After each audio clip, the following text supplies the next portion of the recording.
وہ دعا ہی تھی جس نے موسیٰ علیہ السلام کے لیے سمندر کو 2 حصوں میں بانٹ دیا۔ وہ دعا ہی تھی جس نے ابراہیم علیہ السلام کے لیے سلگتی ہوئی آگ کو ٹھنڈا کر دیا۔ وہ دعا ہی تھی جس نے یوسف علیہ السلام کو کنویں میں راستہ دکھایا۔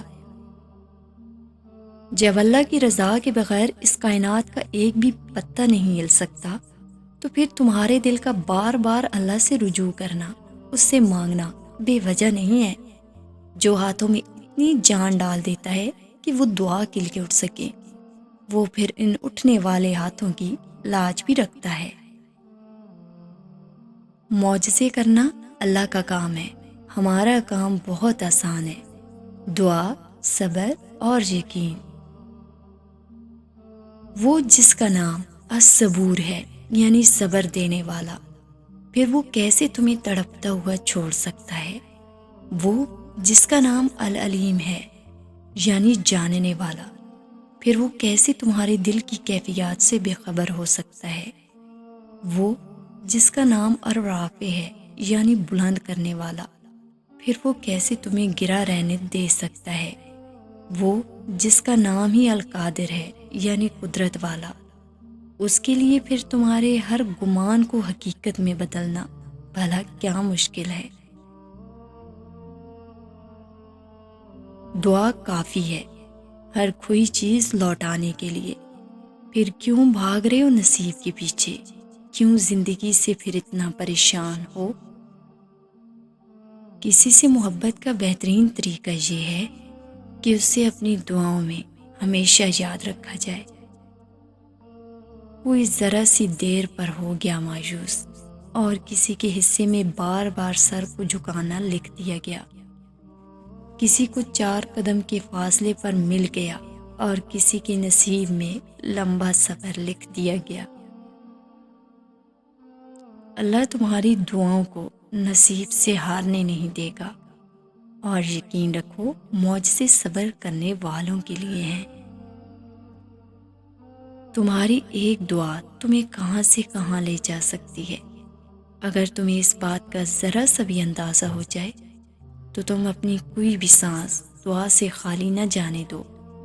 دعائیں کبھی بھی رد نہیں کی جاتی، بس دعاؤں کی قبولیت کا وقت مختلف ہوتا ہے، تو تمہیں صبر کرنا ہے اس وقت کے آنے تک، اور یقین رکھنا ہے کہ جو بھی آئے گا تمہارے حق میں بہترین لے کے آئے گا۔ اللہ تمہیں تمہاری دعاؤں کے ذریعے ہی آزماتا ہے۔ وہ تاخیر اس لیے کرتا ہے تاکہ تمہارا یقین دیکھ سکے۔ دعا کی قبولیت آپ کے اندر ہوتی ہے جب آپ کا اخلاص، آپ کی نیت، آپ کی کارکردگی اور اس طرح ایک فریکوینسی پر جمع ہو جائیں تو دعا کی قبولیت یقینی ہے۔ دعا اللہ کے ہاں سب سے معتبر عبادت ہے، جو پہاڑوں کو بھی سر کر جائے۔ دعا ایسی حیرت انگیز طاقت ہے۔ اللہ ہر اس آنسو سے واقف ہے جو آپ نے مسکراتے ہوئے پلکوں کے پیچھے چھپا لیا تھا۔ وہ رحیم رب ہر اس دعا سے واقف ہے جس کے لیے ہاتھ اٹھاتے ہوئے آپ کا دل تکلیف سے پھٹ رہا تھا۔ تو تم دعا کرنا کبھی مت چھوڑنا، مگر ہاں مقدر کے پیچھے بھی کبھی مت بھاگنا۔ بس یقین رکھنا اور انتظار کرنا۔ جو لمحے صبر آزماتے ہیں دراصل وہی قبولیت کے لمحے ہوتے ہیں۔ ممکن یا ناممکن کا مت سوچو، بس اس پہ یقین رکھو جو تم نے مانگا ہے، پھر تمہیں وہی دیا جائے گا جو تم چاہتے ہو۔ مگر دعائیں تو ناممکن کے لیے ہوتی ہیں، ان کے لیے جو تمہارے مقدر کا حصہ نہیں ہوتے۔ وقت مقرر ہے قبولیت کا، لیکن جو ایک دفعہ اللہ کی حضور بچ جاتی ہے وہ سسکتی ہوئی جھولی پھر کبھی خالی نہیں رہتی۔ جب اللہ سے کچھ مانگتے ہیں تو پھر شک میں نہیں پڑتے، بس سب کچھ اس پر چھوڑ کر انتظار کرتے ہیں۔ کیا ہو اگر اللہ نے مقدر کا وہ حصہ نامکمل اس لیے رکھا ہو کہ تم اس خالی جگہ کو اپنی دعاؤں سے اپنی چاہت کے مطابق مکمل کرو گے۔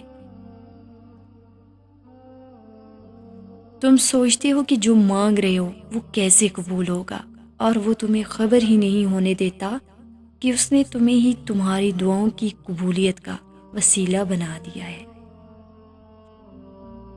پہلے دعا، پھر صبر، مزید دعا، مزید صبر، مسلسل دعا، مسلسل صبر۔ اللہ دیکھ بھی رہا ہے، سن بھی رہا ہے، اور ہر پل ساتھ ہے، یقین کیجیے۔